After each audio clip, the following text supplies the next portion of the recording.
right, so it's about 8:07, so we're going to get started because we want to get you guys out by 9 so you can move on with your day. So thank you so much for coming over to the office this morning, getting up early if you had to. We appreciate you being here so much. And we want this to be conversational. That's why we're sitting. So please feel free to raise your hand, ask questions, take notes. We're here this morning for you and for your business and to really help you create great content. So thanks for being here, and we'll get started. Thanks. This is Fred. It looks very much like the plant that I had in college. So my junior year, I moved into a house with 10 women who I barely knew. And I lived in this tiny little room. And I'm like, I need something to warm this place up. So I got a spider plant, and I named it Fred. I like naming things. It felt warm and comfortable. And it also reminded me a little bit of home. And I was 500 miles away from home when I was in college. And so I got Fred, and Fred stayed with me for a good, 5 or 6 years, and not mostly in spite of myself, he stayed alive, because I would water him when I noticed that his green leaves were turning white, or when I realized, I was like, he doesn't look so good. But it reminded me of home, and it helped me through a couple of years of college, because it reminded me of my mom. My mom had a green thumb, and she could keep anything alive, inside or out, what looked to me effortlessly. It just happened. She could just do this. And probably in my third apartment after college, after I moved, Fred could not be revived despite my efforts of watering. And I realized, man, I don't have a green thumb. I don't think I can do this. I'm just not a plant person. But what I realized was that I was falling victim to my own limiting beliefs. Like, hey, I don't have a green thumb. But what I should have asked myself was, what would it take to make this possible? What would it take to keep Fred alive? What would help Fred thrive? The reality was, I could have Googled it. I could have read books. I could have phoned a friend who had a green thumb or called my mom. I could have gone to Home Depot, to the nursery department, and said, hey, what do I do with a spider plant? What do I need to do with this thing? I could have called in a professional to come water my plant when I was away on business trips for weeks at a time. But I didn't do that. And I thought this question of what would it take to make it possible made me think that creating really good content is a lot like caring for a plant. There's a lot of things you could do, right? You could phone a friend, phone somebody you think is a better writer or creates great videos. You could come to a power hour like this. You could take a class. You could read a book. You could hire a professional. There's a ton of things that you could do to create better content. So the question is, what would it take to make it happen? And the good news is it's really doable. Creating really good content takes diligence, but it isn't rocket science. And it definitely doesn't have to cost you a fortune. And so what we're going to do today is to talk to you about how to create better content, give you an approach that allows you to prioritize your efforts so that you can make the most of your time, and that you can create content that actually connects with your customers. My name is Alison Seddon. I am a writer and a content strategist. I have been creating content in digital spaces for over 20 years, and I've had a lot of fun throughout all my writing projects. I've gotten to work on things with projects with the United Nations and writing video scripts for the Verizon Executive Briefing Center in Washington, D.C. I've written the Tide newsletter. But what I love and what I do the most now is creating content for companies that's clear and gets them better results. And I'm Casey Burley. I do the internal marketing here at US Digital Partners and worked on other client projects as well outside of this. And I really handle the end products of all that great content that Alison creates. So those email blasts that you've all gotten from me prior to this morning, and social media, website content, blog posts, all those types of things is what I do, and that's my forte. So I'll be bringing that perspective to this morning. So here's the problem. As Alison pointed out, great content doesn't have to be hard, but yet when each of us sit down to try to craft content, it always inevitably feels impossible. And so there are a couple different key problems, or as Alison mentioned, limiting beliefs that are what are really holding us back from creating that great content. And some of it's not even within ourselves, it's issues within the audience that we're trying to talk to. So we want to start by breaking down what those key problems are so we can figure out how to best overcome them. There's a lot of reasons that marketing fails, and a lot of marketing fails. I think we've probably all been part of something that failed. Now, failure, though, in my mind, is progress, because if you can learn from something and realize what didn't work, you can do it better the next time.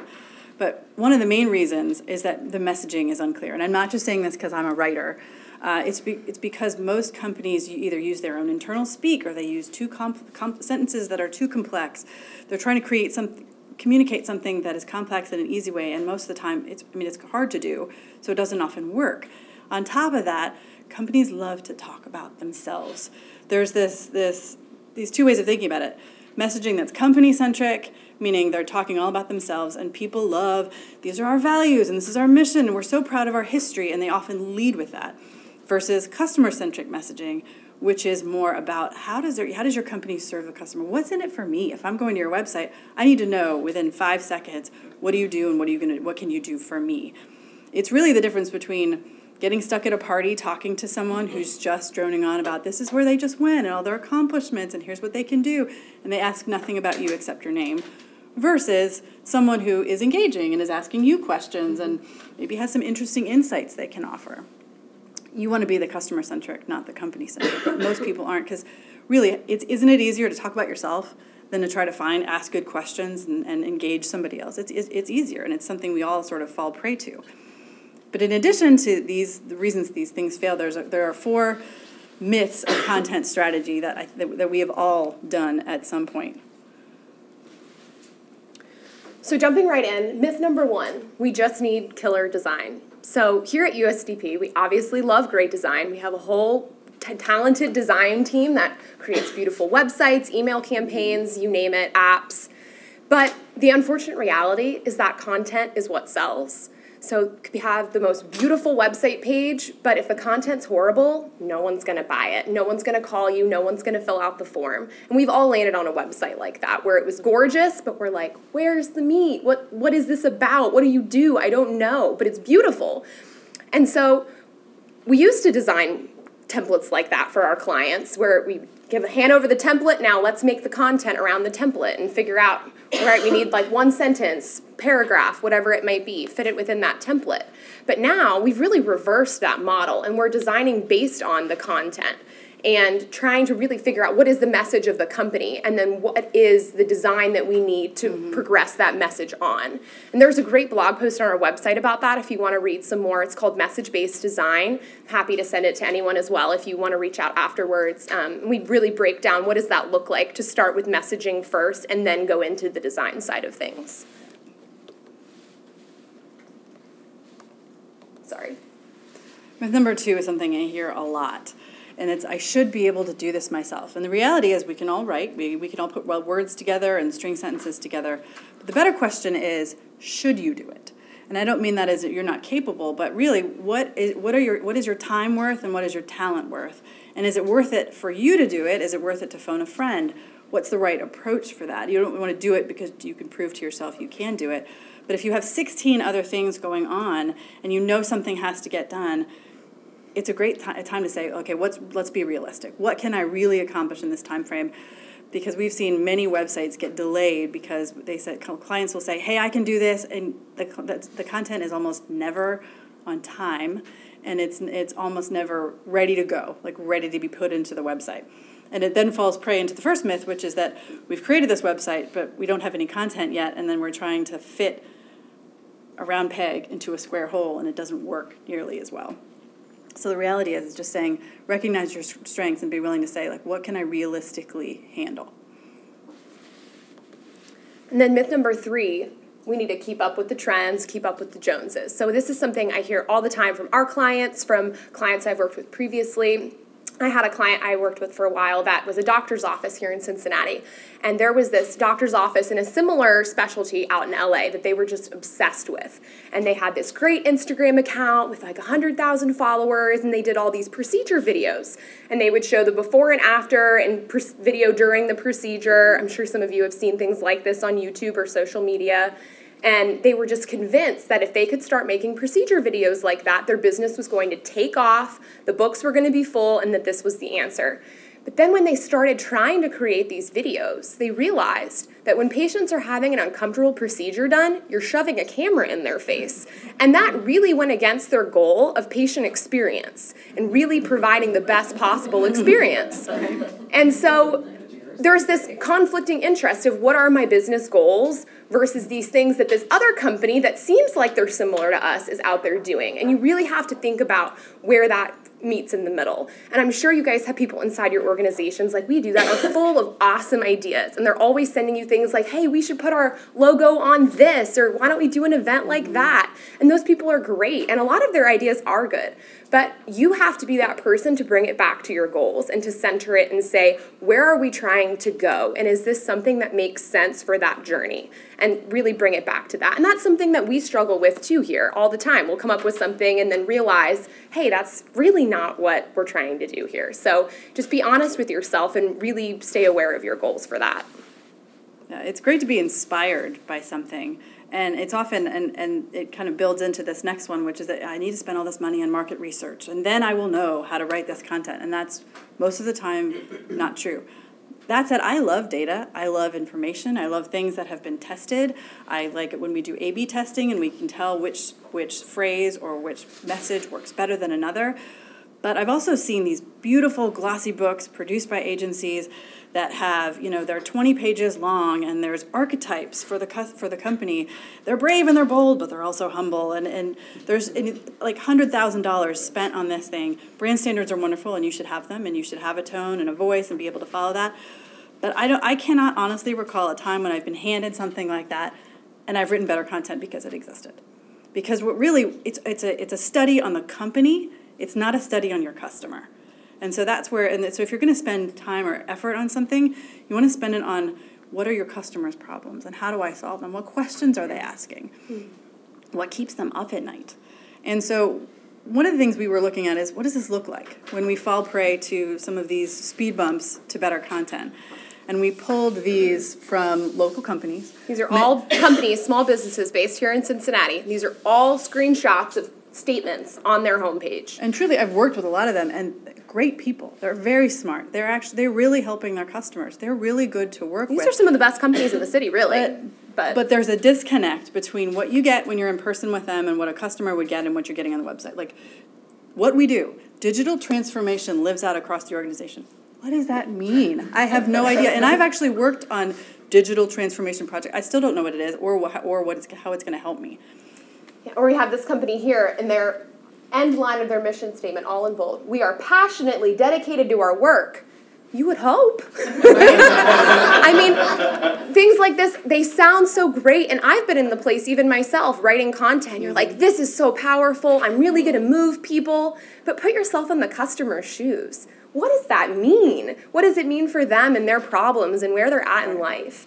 And we see this all over. I mean, and people talking about themselves. Hall of Fame bakery, the best of everything, over 145 years. These are all impressive things about the businesses, but they don't solve your problem as a customer.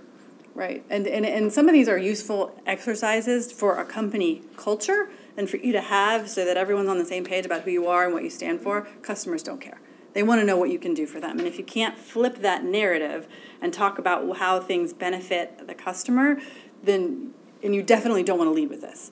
All of these things we found high up on customers, on company websites, which is one of the reasons that marketing isn't working for them. And so what we want to do today, and probably one of the reasons you're here, is because you want to create better content. You want to create content that actually connects with your customers, and you want to do it in such a way that you can make the most of your time. So we want to help you stop stressing out about it and start problem solving. And we have 4 steps today to help you do that. And step 1 is know your audience, know yourself, know what works, and then know progress. And that's a big reason we're here today, is just to help you make progress. We always start on any project with knowing your audience. Who are they? And you probably, if you're in your business all the time, you know who they are. You know what a lot of their problems are. If you're talking to customers on a regular basis, you're hearing their pain points. And so, but there's a deeper level to that, and that's what keeps them up at night. So, for example, if you're a small manufacturer in Southwest Ohio, maybe you need to adopt new technology. But why do you need to do that? Well, because I'm worried that my business isn't going to be in existence in 3 years because of the rapid pace of change in technology, and because I don't know if we can stay relevant. Like, I'm just literally not sleeping because I don't even know if we're going to be in business. That depth, that emotion, is where people make decisions from. They make decisions because, yes, I'm trying to keep up with the Joneses or have better technology, but what's underneath that? And there's tools you can use to get at that without spending a fortune and creating this $100,000 glossy book that's really not going to get you anywhere. So the low-hanging fruit are things like demographics. Like what's working on your website? Where are people? What devices are people using to get there? What ages are they? You can get some of that from Google Analytics. You can also look at Google Analytics and see which pages on your website are people spending the most time on. Where are they landing and exiting really fast, meaning it's not working? And just digging into that, like what's going on here. Something that you've probably heard of too is personas. Some of that, I've seen P&G do personas that cost them a fortune. And again, I've also worked with them, and I've actually never found them useful in creating content, because it's about, it's useful to know. Is it useful to know that, my main audience watches 30 hours of Netflix a week and enjoys Starbucks on a daily basis? No, that's not going to help me attack her problem and make her know that we're talking to her. So personas are helpful in that they can, we have at USDP, we've created them because we have types of clients who consistently come to us, and we say, well, this type often asks these questions, and this type often asks these questions. And so it's less about what Netflix shows this person likes and really what types of problems are they coming to us with. Other things just really easy, like SurveyMonkey's free. Sending out a 3 to 5 question survey to your customers, say, hey, can you could offer something in return. You can just say, hey, ask them some key questions about the problems that they're struggling with, and not necessarily what they need, because customers often don't know what they need, but they know what their problems are, and they can talk about those. Calling them on the phone, asking your salesperson or your customer service people, like, what are people calling with? What are they asking about?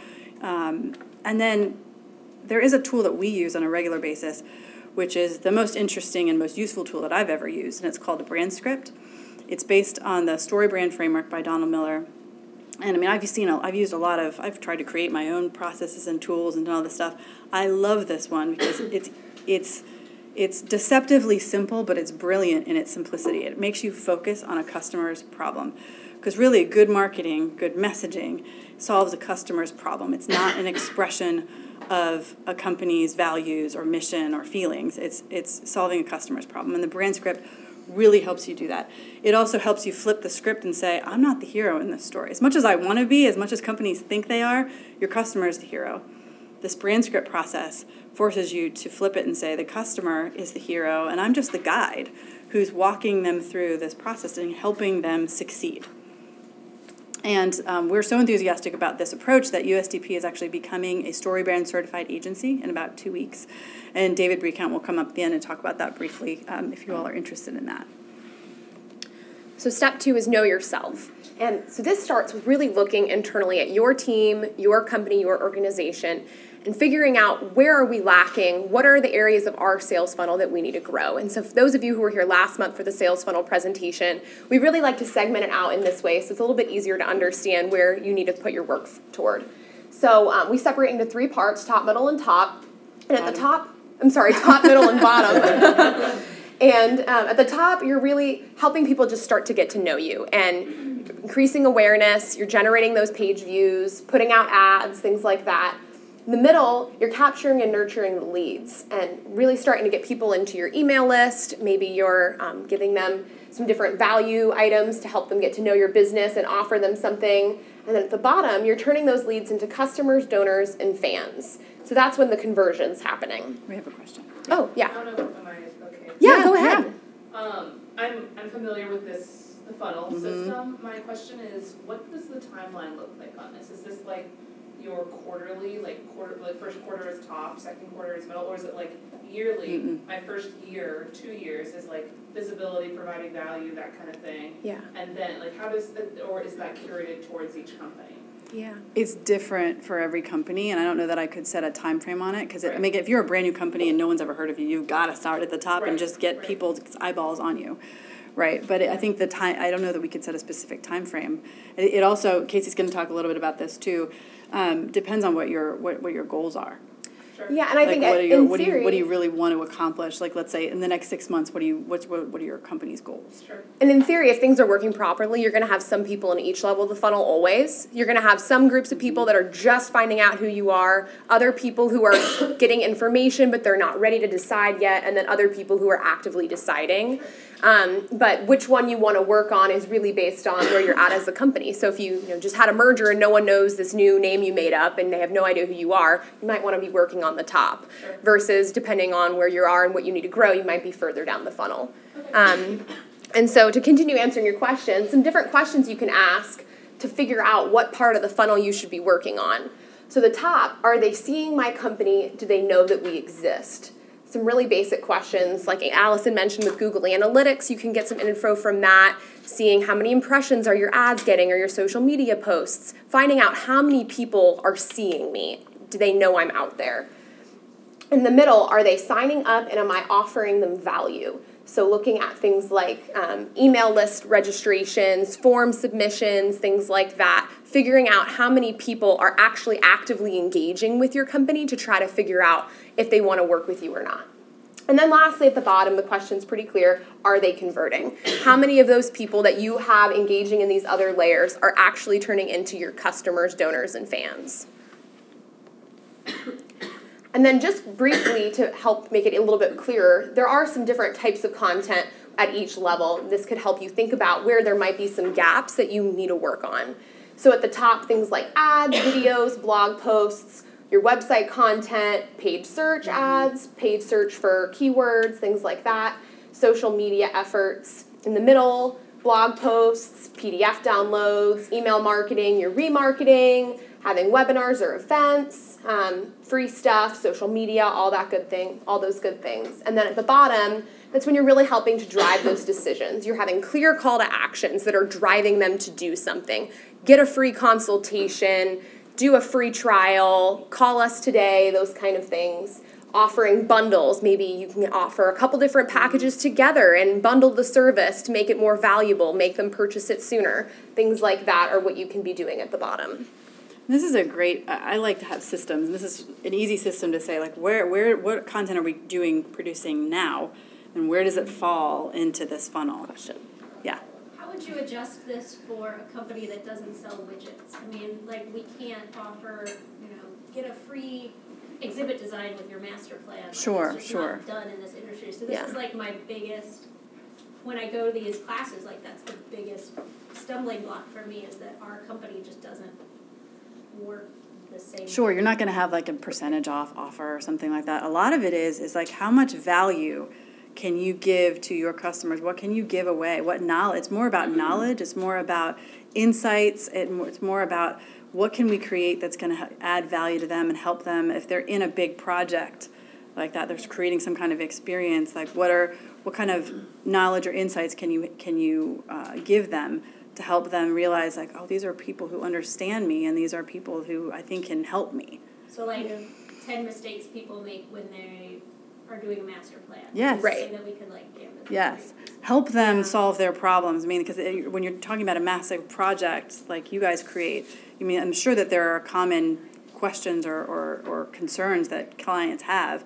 That's a great place to start to figure out, okay, what are the top 3 things that we always get asked about master plans?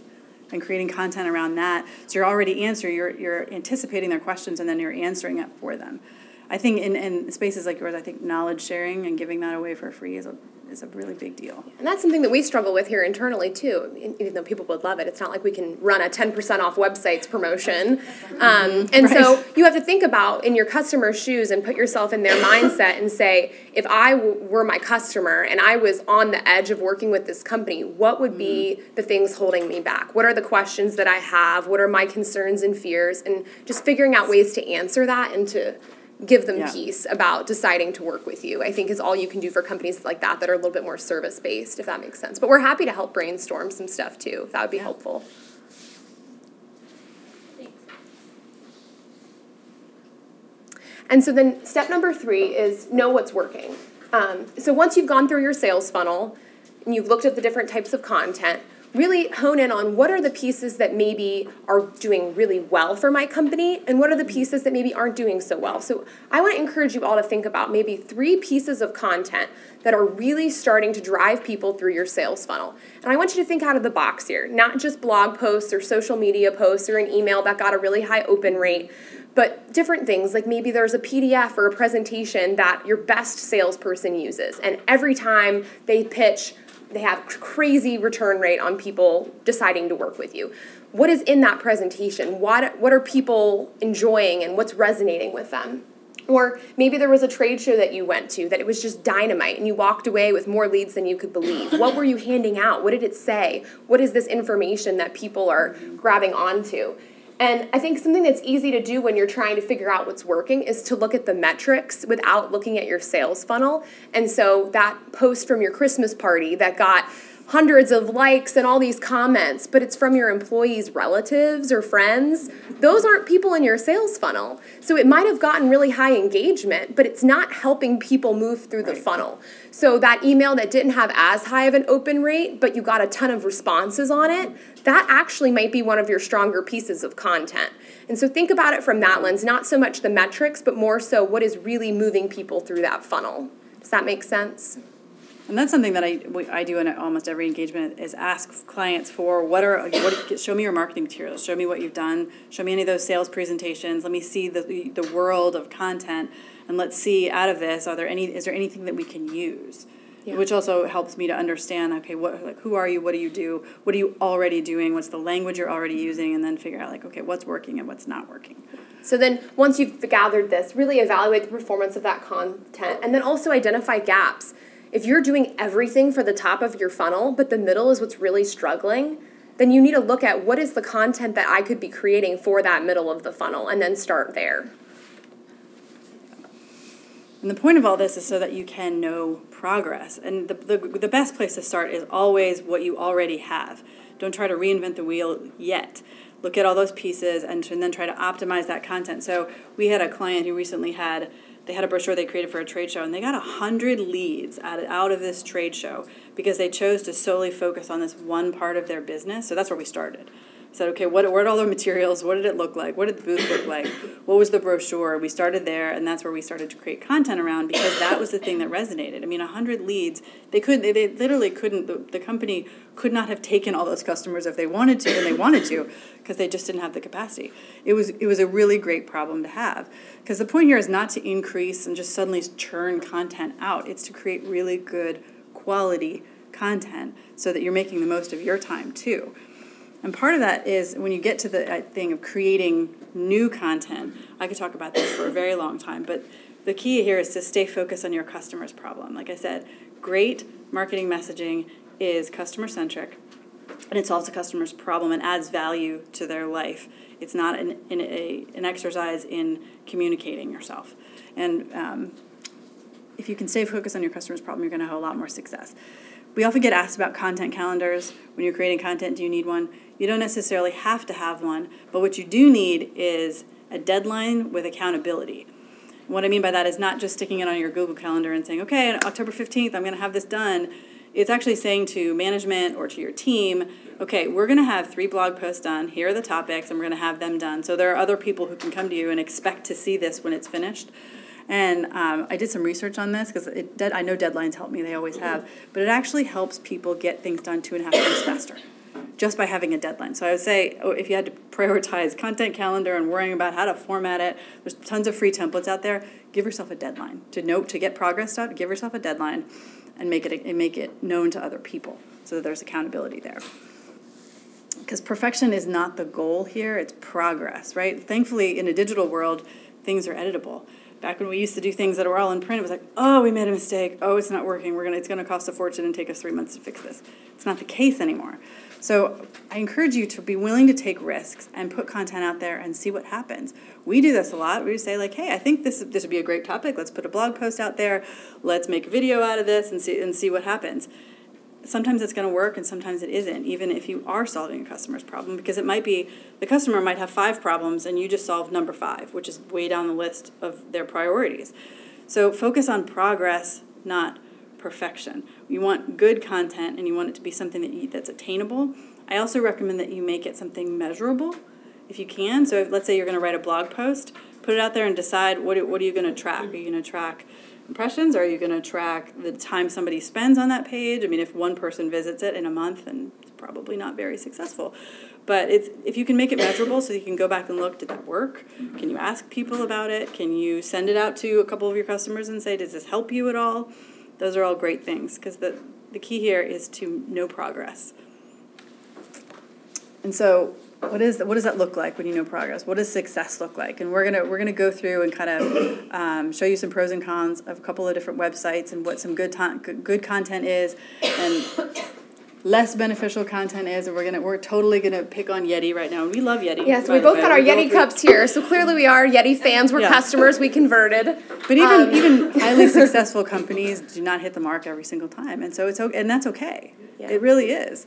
So at least whenever we put this together last week, it may not be their homepage any longer, but at that time, last week, their heading when you landed on their website was charcoal hard coolers. This fan favorite is back in action in 4 sizes. Better get your mitts on these.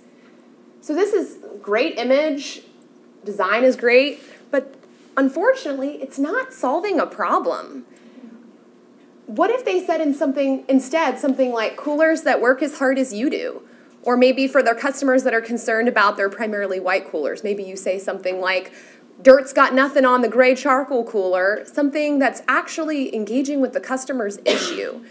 Now, we don't know what Yeti's background is for this. Maybe charcoal hard coolers, people have been calling into their customer service, driving them insane, and they think that, because this is a high tag on their website, it's going to get great traffic. People are searching for it. We don't know. They probably have a reason behind it. But at least from a content perspective, they're not solving customers' issues. But then within the same website, if you just scroll down the page, then they have their new backpack line. And they say, Detour ready. Keep your day sorted, comfortable, and prepared for the road ahead. Shop Crossroads bags. This is awesome. It's a huge difference because when you're shopping for a bag, you're not just shopping for a bag. They're hitting on the issues. I feel disorganized. It's uncomfortable. Mm-hmm. I feel like I don't know where my stuff is. You got like the Mary Poppins bag going on. You can't find anything.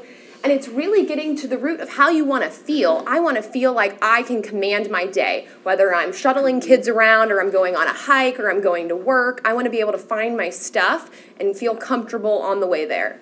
And so this is a great example of solving a problem with content while still promoting your product, service, whatever it might be. I'm the target audience for this. This one makes me laugh because you've heard subscription boxes are really popular now. But this one is it kills me because this is just so easy to make really good. And they are successful in what they do because they are solving a problem, but none of their messaging states that on the homepage. The box is the hero here. It's like this box is, America's most popular meal kit. And good grief, if Jessica Alba has it, then I need it, right? No, I don't care because you're not solving my problem. Jessica Alba could sell anything, and that doesn't necessarily solve my problem. I want to be the hero of dinner time. I want to put a healthy meal on the table for my family in 30 minutes or less because I work and I have 3 kids and I want to be, I want to be the hero. But the box is the hero here, and that's just not that interesting. Or, what about like family dinner made easy? Something that tells me what is the benefit. It gets closer to the benefit for me.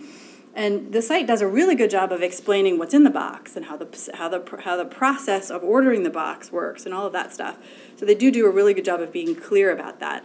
They're just not creating that higher level messaging that's connecting with me on an emotional level, which is super unfortunate because I think they can. And I think all of us can do this. It's absolutely doable. And the other thing, it's not only doable and beneficial to your customers, it's actually companies who use customer-centric messaging that's about solving a problem for their customers are actually 60% more profitable. I'm not making that up. That was a Deloitte & Touche study. It really does work. And so we have to ask yourself, we want to be this. Wouldn't we want to be 60% more profitable? I mean, who wouldn't, right?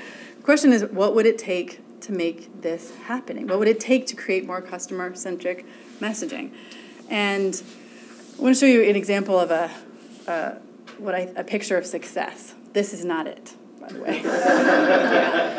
Like, I see this and I'm like, oh, I don't want to buy a car. Like, I don't want to see a picture of the parking lot. This is not a picture of success. If you're going to buy a car, this is not the end game here. Think about all the things that make you anxious about buying a car. There are a million choices. I'm going to spend forever in that lot. There's going to be like some greasy car salesman who's going to make it all about them. All he's going to talk to me about is the Joseph Toyota Advantage. He's not going to talk to me about my family and my needs. And to be fair, I've never worked with Joseph Toyota. They could be amazing to work with. They could give you great service, but I don't know that from this. And you're not solving a problem for me. You're actually exacerbating my anxiety over buying a car by doing this. The thing is, they could get there. And somebody who's already gotten there is CarMax. CarMax knocks it out of the park for a couple of reasons. One, this is success, right? You got a car, but you're going on with your life. This is not about this. Nobody likes the car buying process, and you don't need to spend any money on research to figure that out, right? This is success. Okay, they have a car, they're happy. Maybe they're going on vacation. They're so happy about it, they went on vacation.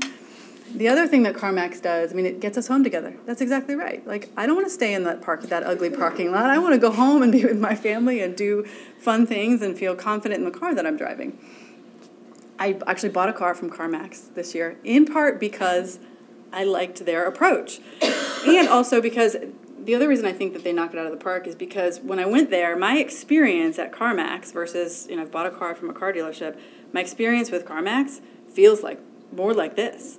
Their marketing actually matches the experience you have when you work with them. And I would recommend to anyone to go to CarMax and buy a car now. And that's part of the reason is that all of you are doing great work for your clients. You're serving them, you're adding value to their life. But like most marketing, it may not match up with what you're actually giving them. What's on your homepage of your website or in an ad may not be what somebody feels when they work with you. And the goal is to do what CarMax is doing and kind of unify those things. So the question is, how do you want to grow? Do you want to grow to be a customer-centric CarMax type company, or do you want to grow to be a more company-centric company? And we have a choice, and it's absolutely doable. So that brings us back to the plants. So now Alison and I both have plants, lots of them, successfully. But I have chosen low maintenance plants, by the way. We've chosen different strategies. Alison has low maintenance plants. I have low maintenance plants because I realize my time and my talents don't need to be spent on keeping these high maintenance plants that need fertilizer and all these different watering systems. That's just not where my time and talents need to be spent. I just realize, much as I love them, it's not worth my time right now. I need to focus my time on other things in order to make the rest of my life successful. I don't have kids yet, so I have some high maintenance plants, I gotta be honest. And, but I have an iPhone app. It reminds me when I need to water and fertilize my plants. But this comes back to content. We all are at different places, have different abilities and different amounts of time to offer to our content. We need to be realistic about how we're coming at this. And you need to put the systems in place to make yourself successful. So if you're like Alison with your plant and you know that you don't have time to manage this high maintenance content, you can ask for help. That's okay. Maybe you make it more bite-sized, figure out what you can start doing right now, and then you graduate to something bigger. Or if you do want to have grandiose content, maybe you bring in some help like I did with my iPhone app. Maybe you set up some systems in place with your team. Figure out what you have to do to make it doable. But the end result is that it's doable. You really can do it. And it's something that any of us can manage. And you have to just think about what are your goals, back to the goals. Be realistic. Where do you want to go as a company? And just be humble and honest with yourself and know when you need to ask for help within your team, with an outside organization, whatever it might be. Yeah. Questions? Thoughts? Let's have them. Sure. How do you, let me back up. We would love to show more of our personality as a company in our marketing and more of our team and our content, particularly social media-wise and stuff. And we have found it challenging, to say the least, to get the rest of our team inspired to participate. As far as, we've tried to do an Instagram contest where best Instagram post from our team gets a gift card or whatever, and it's just not hitting. And so I was wondering if there were techniques or incentives you had tried or your clients have tried that have been successful in getting more of the staff to realize that marketing is really all of our jobs, not just the 3 people in the marketing office. What is your end goal for doing that? To position us as a company that is approachable, that you would want to work with. Do you know who's in your who's following you? Like, so I asked that because I know a lot of companies have like their own employees and then friends of those people who are following them. Are your customers are the ones that are out there doing that? Is it do you have any idea who makes up your following on social media? On our Facebook, it's family of some of the staff. So it depends on the medium. If it's Twitter, it's the media. If it's LinkedIn, it's colleagues and potential clients, and Instagram, it's kind of a mixed bag. So it kind of it's a bit all over the place. Because we have such a bizarre target market, it's always difficult for us to kind of figure out how to reach people. Video is for all those things is a really, really good approach. I mean, especially on social media, because that's what people are scrolling so fast. I mean, they're much more likely to watch a video than they are to read anything. And it can be hard to get employees to want to participate in some of that stuff. I mean, I started smiling when you started talking about that because I'm usually the person that's pulling teeth. And I'm like, it's Tuesday. You were supposed to send me your post on Monday. Come on, post your thing. And I think you have to realize that, unfortunately, a lot of times a regular employee doesn't care about it as much as you do, even if they should. Mm-hmm. And so I think anything you can do to make it easier on them is great. You know, I've done before, had people send stuff to me. You don't have to post it. Just text me the image. You can email me the image. You can send it to me on our employee chat room. Whatever it is that is easiest for you, I'm not going to make you do it. Just send me the photo, because then at least I have the photo. And so I think anything within your own company and the way it works that you can figure out how to make it easier on them, I think always is helpful. And then you can use it. At every conference. And sure. So right. Designers out at these shows, and we have no content from these shows because they're not. Yeah. I struggle with that a lot, and within our own team, I mean, we'll have people from USDP go to meet a client out of town. I'm like, send me a photo, please. And then sometimes they do, sometimes they don't. But on my end, I kind of put it back on myself, and I'll set myself a reminder. If I know we have a team going out of town, halfway through their trip, I'll send them an email or a text message and say, hey, can you send me that photo from the event? There's actually even something, I think it's within Gmail, but it might be within others too, where you can actually schedule emails. So if you know they're going to be out of town on a certain day and you're afraid you're going to forget, you could schedule an email to go to them to say, hey, just a reminder to send me that photo. I think anything you can do to make it easier on them is always going to help make it more successful. Yeah, you go over here. Just to add on real quickly to that, I also think it's okay to be pretty strong about it too. Like, it's your job. You know, if you are tasked with getting something out the door and people aren't delivering, it's your job. So like I've gotten in the camp of being like, you need to do this. I've also tried to find content that other people do in my company that is fun for them. Like, instead of me giving you a list of topics, what is something that you're passionate about?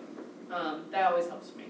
That's great, thank you. One thing I wanted to ask is, at my company, I am the in-house marketing manager, and it gives me a lot of freedom, but I also have a lot of tiers of responsibilities. Mm-hmm. So sure. We kind of talked about that. But I'll have someone walk past my door and be like, I need a new brochure, and then someone being like, I need a 2020 strategy in terms of client transitions, and I'm happy to handle all of it, and it's fun for me, but the focus can be skewed because I'm worried about something little in programming, but then like the big overarching stuff. So it's a lot of things all at once. Yeah. I'm kind of learning how to keep my focus so I'm doing well at all those tiers. Yeah, I mean, I've been in a similar role previously, and I get it. Someone walks in the door, and they're like, this is on fire, help me right now, I need a brochure in 10 minutes, or I need a flyer in 10 minutes, we have an event, and then you have to drop everything you're doing because they didn't plan. And so I definitely understand how that can feel. But I think one thing that can help is to try to schedule out for yourself, however it makes most sense for you, some time to focus on those bigger picture things that are really hard. So say you're always behind on blog posts. Give yourself an hour once a week where all you do is work on blog posts. And if it's the office that's the problem, go to a coffee shop for an hour. Whatever it is that you need to just get that accomplished for yourself, so that then when people do run in with those emergencies, you can dedicate yourself to that and you don't have to be worried about the things you're behind on. I think that's what I would suggest. Do you have think Anything else? For me, when I think about having all these different, you've got all these different like types of content, whether it's a brochure or it's PDF or whatever, you need to have a set of core messages that you can use across all of those. Like it's in my mind the missing piece that a lot of companies don't have. You've got your brand standards and you know what colors and fonts you need to use, but there's boilerplate about who the company is, but there's not any of that standard messaging that you're going to use for customers. It's what is this overarching story of how you can help your customer. Having kind of a basically that you can pull from to put in all these different places is incredibly helpful. It also creates consistency and enables you to spend less time on your marketing. And so that process that I talked about, the brand script and some messaging that comes out of that is stuff that I literally will put. I'm going to pick that up and I'm going to put this piece on the website. I'm going to put this in the brochure. I'm going to use this snippet on a social media post. And that's what the benefit of having some blog post or some type of content is. How can you repurpose it?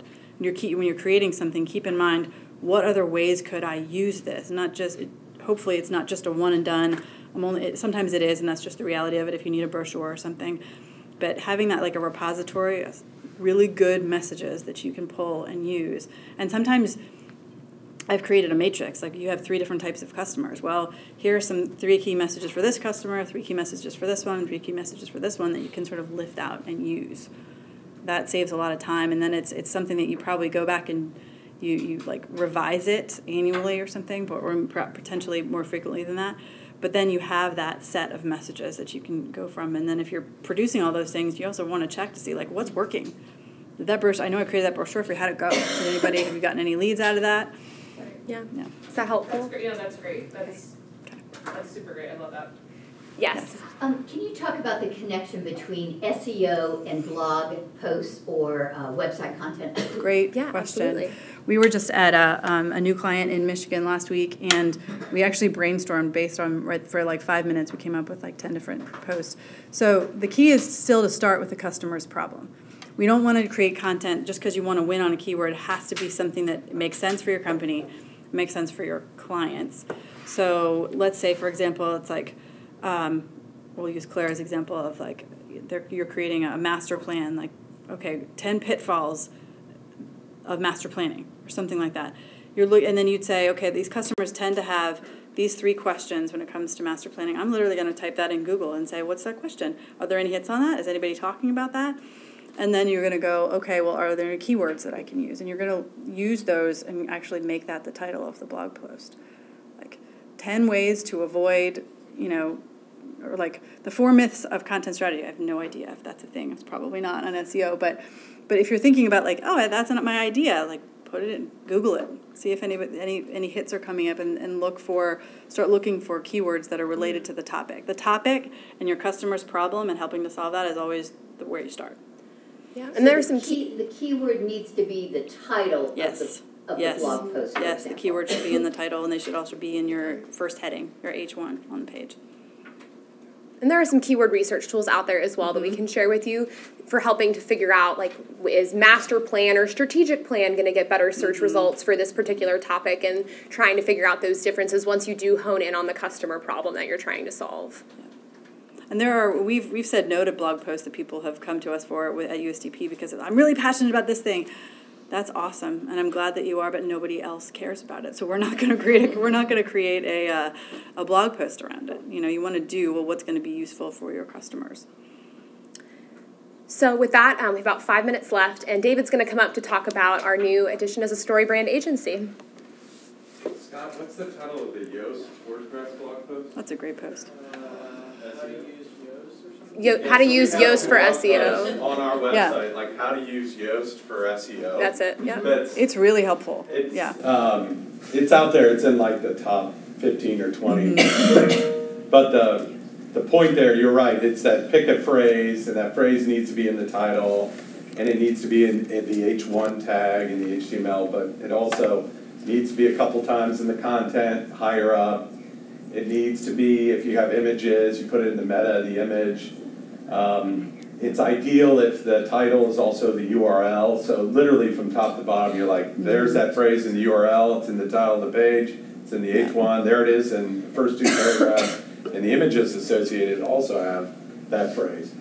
that's like the home run. And you wait 60 days, and it's on the front page of Google. And it tells you how to do that in that Yoast. Yoast is a plugin for WordPress. Y-O-A-S-T. Another good idea is, if you know what you want to rank for, what you're going to write about, is do that search and find out who's ranking #1 right now. Right? Then you can read their blog posts, find out if do you have better content than they already have. If you do, then use that as a guide to write everything a little bit better than they did, and then working in with Yoast and getting all those keywords where you need, and then you should be able to rank them. There's other factors, so it's not all just content, but that's a good way to check to see if it's even worth trying to write here, or is there already a ton of other competitors that have better stuff behind it. Okay. Great. Has anybody heard of Storybrand? Just a few people, huh? Hi, you cheater. So there's sort of a famous writer and author and screenwriter, Donald Miller. And if you Google Storybrand or Donald Miller, I highly recommend it. And about 5 years ago, he came up with a 7-step framework to help you clarify your message as a business. And he comes out of the storytelling world. So and story's really big right now, right? There's lots of books about story. And he did really a brilliant job of distilling it down to this simple 7-step process where a company can clarify its message, update its website, improve its emails, improve its ads, all this kind of stuff. And we started using it, and we started using it on for our own website and our own material, and it really helped. It just straight up made things a lot better. People spent more time on our site. I can see some people Googling it there in the back row already. So what they offer is a workshop, and you can either go to Nashville, which I highly recommend, and do a 3-day workshop. But for those who can't, you can sign up online, and it's like $3,500 to go to Nashville. It's like $1,800 to do it online, or you can buy like a $12 paperback book of the Storybrand. I wish I gave them all away yesterday. On Amazon, it's a piece of cake and a quick read. And there's lots of videos out there online about how the framework works. So we've seen so much success, and we use it just, a typical project would be discovery, design, development for us. And in the discovery phase, we use it to help clarify things so that we know what to write on somebody's website instead of just making it up. And they brought up the point, back in the day, you all will remember when first websites were being created. And we were even guilty of this. We designed something, and then we put this lorem ipsum, Latin-esque kind of content in there, and just think, oh, we'll fill that in later, right? And really, that is not effective. You got to flip the model and say, write the messages, then let the design come to life around what you need to say and what you need to call people to action on. So we highly recommend this, and so much so that they about 2 years ago, they started certifying writers. People who would go down there and they'd spend $10,000 to sign up to become an official Storybrand writer, because after they put on their workshops, people would say, I need help, right? It's not as easy as changing a button on my website. I need help with this content stuff. So they put people out and networked them, and really people created their own companies based on becoming certified Storybrand writers. And that's how I met Alison, like 2 years ago, through her husband who had gone through that process. And then we were, still sending people to conferences, sending our clients, doing online workshops, all that kind of stuff. And they opened it up for agencies to become wholly certified in how to sort of guide people through this process, the implementing of this. So that's what we're going to do in just 2 weeks. They're coming here to train us and certify us as an agency to be able to guide people. So that's something we're adding to our abilities, even though we really do it already. We're just sort of solidifying the actual thing. It'll be a lot of fun, but we still encourage people, boy, if you're serious about content, if you're serious about writing, you maybe have gotten this on your own, but at a minimum, you should read this book. And you should think about, am I really positioning myself as the hero or my customer as the hero? And am I really being clear in the messages I'm putting out there? So it worked for us. Measurable improvement in the conversion of our own website, the generation of leads and everything like that, and then our marketing materials, and now it drives a lot of what we do too. And it's this funnel that we're talking about, it's a real thing. You know, to pick on Nick, for example, who's a new travel business, right? It's all about getting known. You know, the top of the funnel content generation is where he needs to spend his time, because nobody knows this company anywhere. So where can you blog? Where can you find influencers? Where can you get your name out? All feeding the funnel. For some of you who we work with, who get thousands of hits to the website every month, it's that middle of the funnel. What are you gonna offer different to convert people? What are you gonna try new that you're like, oh, we still have that PDF out there, that free download. It's not really doing it. Well, let's test multiple things. And then at the bottom of the funnel, you know, are you being aggressive enough? Are you really inviting people? Or is it just, you just have contact us blinking on the website, and that's it? You know, we were working just this week with a client who, you know, is trying to sell to architects and engineers and everything, some of their technology and what they do, but it's just contact us. That's it on the website. And we're going to drive traffic. Come on, people, let's be more aggressive. You give away a free quote anyway. Let's call it a free quote. Get a free quote. So little things like that, all the way up to writing effective, giving away your knowledge in blog posts and email blasts, everything.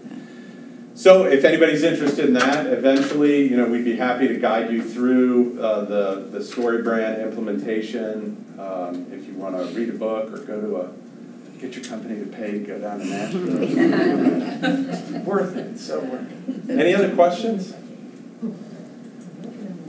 All right. Thanks. Thank you so much.